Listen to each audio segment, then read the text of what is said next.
Hello दोस्तों, Dalip Hindi short and classes में आपका हार्दिक स्वागत है। दोस्तों, आज की डिक्टेशन 80 शब्द प्रति मिनट की गति से बोली जाएगी।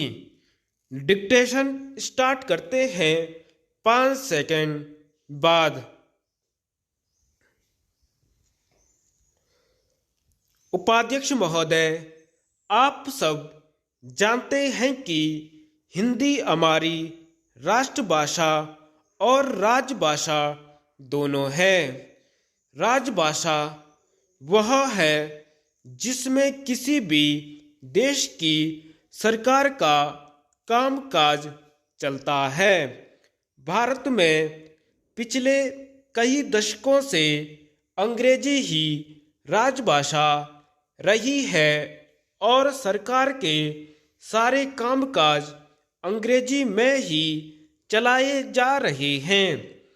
भारत की स्वतंत्रता के बाद नेताओं का यह विचार रहा कि भारत विदेशी भाषा अंग्रेजी को राजभाषा के रूप में हमेशा के लिए स्वीकार नहीं कर सकता।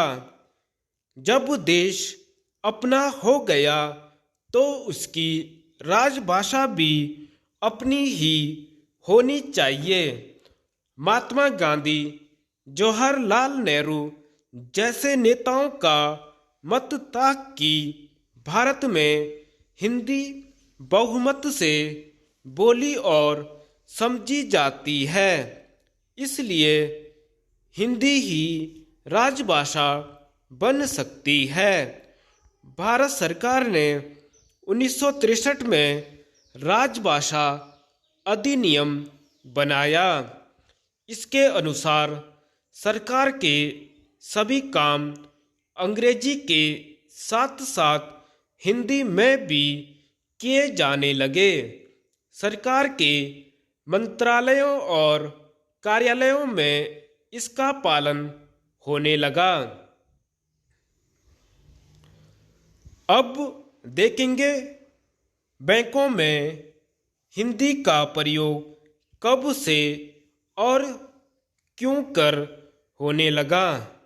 बैंक का सबसे प्रमुख कार्य जनता के धनराशि को संभाल के रखना और आवश्यकता पर ऋण आदि देकर जनता की सेवा करना है।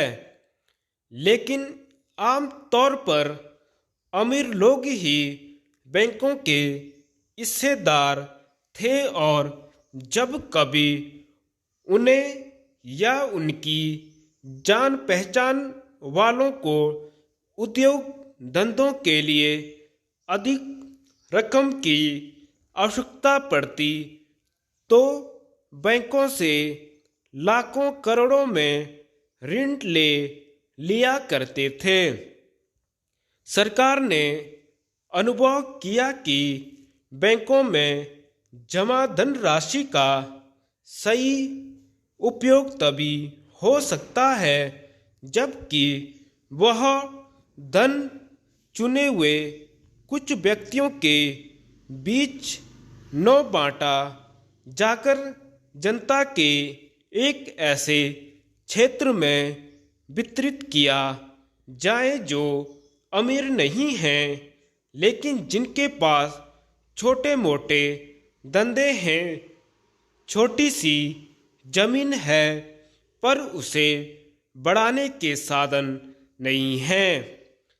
जब तक बैंक हिस्सेदारों के अधीन रहेंगे तब तक सरकार की यह नीति सफल नहीं हो सकती थी।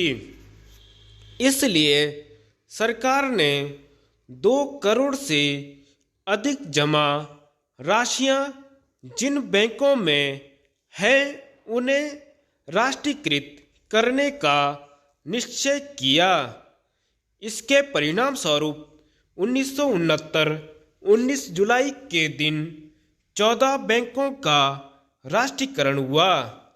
तब से इन बैंकों में आम जनता, पिछड़े और कमजोर वर्ग के लोगों की अधिकाधिक वित्तीय सहायता पर जोर दिया जाने लगा।